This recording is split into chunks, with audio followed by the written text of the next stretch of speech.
అసలు పవన్ కళ్యాణ్ గారు ఏం మాట్లాడుతున్నారో ప్రజలకి కన్ఫ్యూజ్ అయిపోతున్నారు.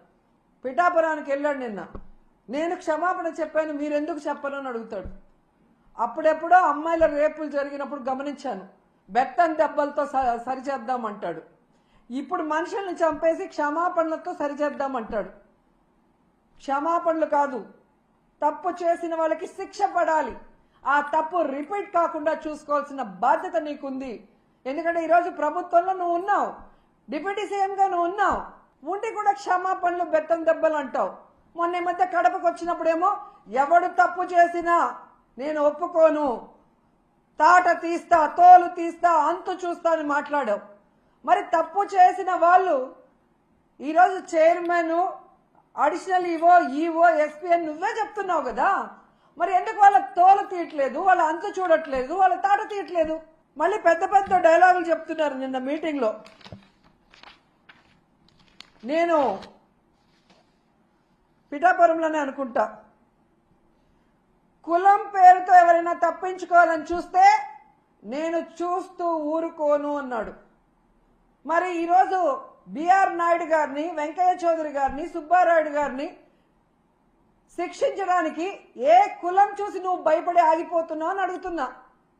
నీ పక్కన నిన్న పిఠాపురంలో ఉన్నాడు పంతం నానాజీ, ఒక డాక్టర్ కమ్ ప్రొఫెసర్ అయిన ఒక ఎస్సీ మేధావిని గూబ పగలగొడితే నీ కులమని ఆపేస్తావా? శిక్షించకుండా, కేసు పెట్టకుండా? మళ్ళీ పెద్ద పెద్ద డైలాగు, కులం చూసి నేను భయపడను అని. ఆ రోజేమో జరగని తప్పుని జరిగినట్టుగా లడ్డూలో కల్తీ జరిగిందని కాషాయ వస్త్రాలు వేసుకొని తిరుపతిలో నానా హడావిడి చేశారు. ఈ రోజేమో తప్పించుకొని తిరుగుతూ క్షమాపణ చెప్తే చాలంటారు. మీ ద్వంద్వ వైఖరి చూస్తున్నారు.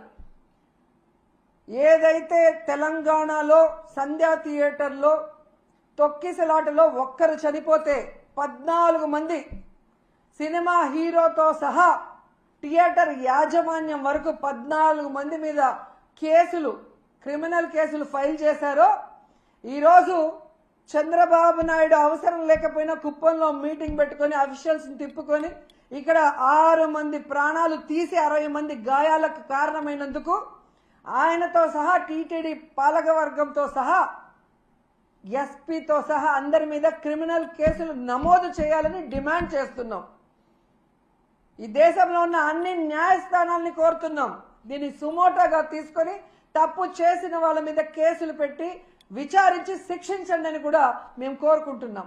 ఎంత బాధాకరం అంటే, నా చిన్నప్పటి నుంచి చూస్తున్నాను, కొండ మీద ఇంత తక్కువ జనం ఎప్పుడూ లేరు. టోకన్లు తీసుకున్న వాళ్ళు కూడా చాలా మంది దర్శనానికి రాలేదు అంటే వీరి వల్ల తిరుమల ప్రతిష్ట ఎంత దిగజారిపోయింది, భగవంతుని దర్శనం చేసుకోవాలంటే ఎంత భయం పుట్టిందో ప్రజల్లో మీరు గమనించండి. మొన్న జరిగిన ఇన్సిడెంట్తో తిరుమలనే కాదు, సింహాచలంలో కూడా భక్తుల రద్దీ లేకపోవటం మీరు గమనించాలి. ఎవరైతే ఉన్నారో మఠాధిపతులు బయటికి రండి. హిందుత్వాన్ని, మన దేవుళ్ళని, మన టెంపుళ్ళని ఈరోజు పరువు ప్రతిష్ట దిగజార్చే విధంగా పరిపాలిస్తున్న ఈ చంద్రబాబు నాయుడు, పవన్ కళ్యాణ్కి బుద్ధి చెప్పండి. ఏ హిందూ భక్తుల ప్రాణాలు పోయాయో వారి కుటుంబాలకు అండగా నిలబడి తప్పు చేసిన వాళ్ళని శిక్షించే విధంగా మనమందరం కలిసికట్టుగా పోరాడుదామని కోరుకుంటున్నాను. ఎందుకంటే ఈ చంద్రబాబు నాయుడు తప్పించుకునే రాజకీయాలు చేస్తారు. పవన్ కళ్యాణ్ ఏమో సినిమా డైలాగులు చెప్పినట్టు చెప్తాడు కానీ మళ్ళీ ఎక్కడా కూడా ఏం చేయడు. ఎందుకంటే అల్లు అర్జున్కి మానవత్వం లేదంట, పోయి పరామర్శించలేదంట. మరి నీ అభిమానులు నీ కోసం గేమ్ చేంజర్ ప్రీ రిలీజ్ ఈవెంట్కి వచ్చి 2 చనిపోతే మణికంఠ చరణ్ అని ఇన్ని రోజులు అవుతున్నా ఒక్కరి మీద కేసు లేదు, ఒక్కరిని అరెస్ట్ చేయలేదు. నిన్న నువ్వు పిఠాపురానికి వెళ్ళి ఆ కుటుంబాన్ని పిలిపించి కూడా వాళ్ళని కలవకుండా, వాళ్ళని పరామర్శించకుండా వాళ్ళని అవమానించావు. మరి నీకు మానవత్వం ఉందా అని నేను ప్రశ్నిస్తున్నా. ఎంతసేపు జగన్ గారి మీద పడి ఏడవటానికి వీళ్ళందరూ. మరి ఈరోజు ఎక్కడికి పోయారు? ఆ స్వామీజీలు ఎక్కడికి పోయారు?